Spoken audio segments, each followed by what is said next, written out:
untuk kita semua. Kami ucapkan terima kasih kepada Bapak Sunarto, SEMSI, selaku dosen pengampu. Perkenalkan, kami dari kelompok 11 yang beranggotakan saya sendiri, Arya Hedi Firman, Eksalta Kamek, Muhammad Fikri Ardana. Pada hari ini kami akan mempresentasikan tentang mekanisme penyusunan neraca pembayaran. Materi yang akan kami bahas pada hari ini adalah 1. Pengertian neraca pembayaran. 2. Tujuan penyusunan neraca pembayaran. 3. Komponen-komponen neraca pembayaran. 4. Macam-macam neraca pembayaran. 5. Fungsi neraca pembayaran. Pengertian neraca pembayaran.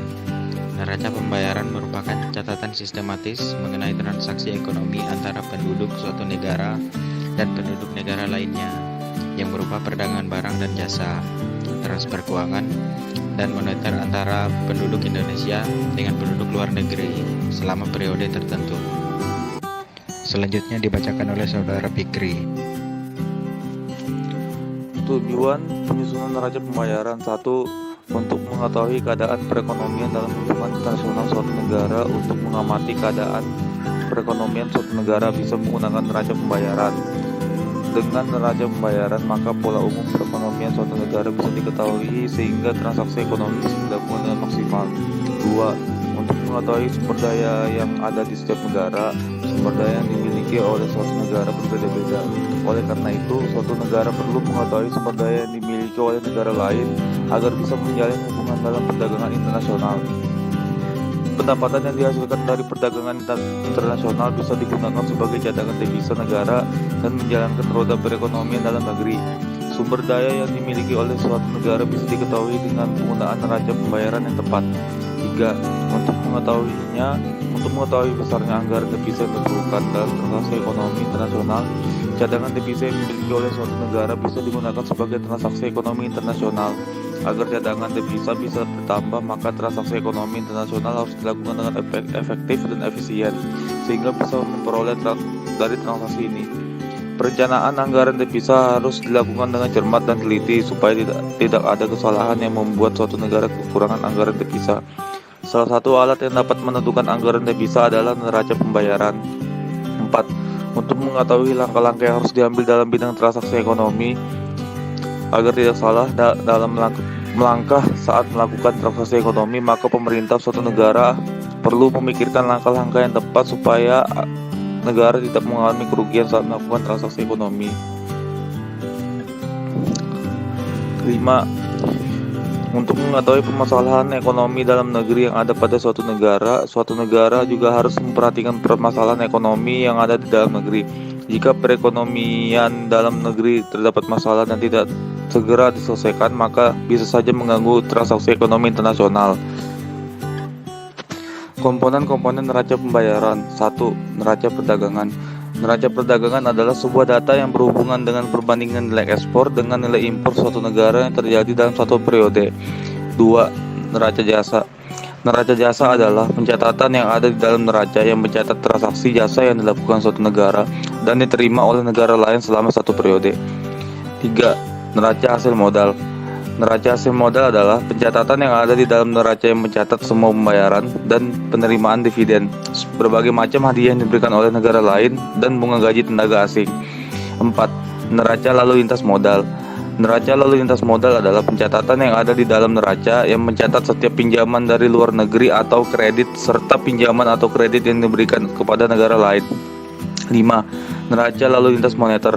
Neraca lalu lintas moneter adalah pencatatan yang ada di dalam neraca yang mencatat tentang perubahan atau pertumbuhan cadangan devisa pada suatu negara.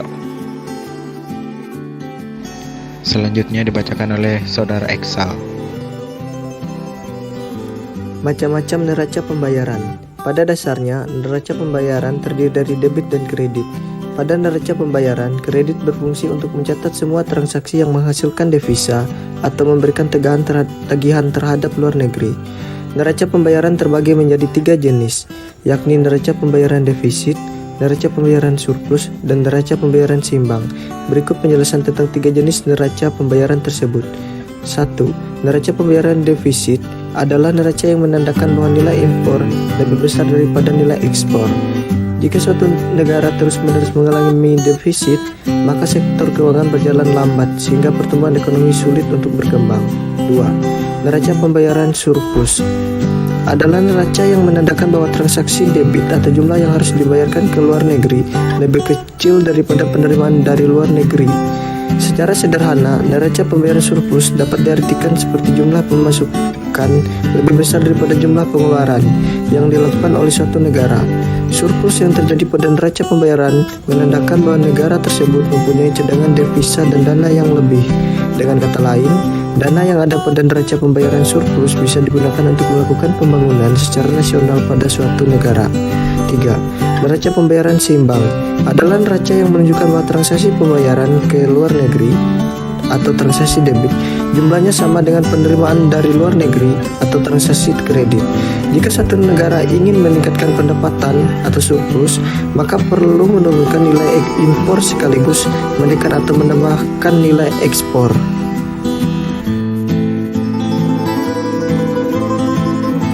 Fungsi neraca pembayaran. Kondisi masuk dan keluarnya dana yang terjadi pada neraca pembayaran dapat menandakan bahwa neraca pembayaran berfungsi dengan baik.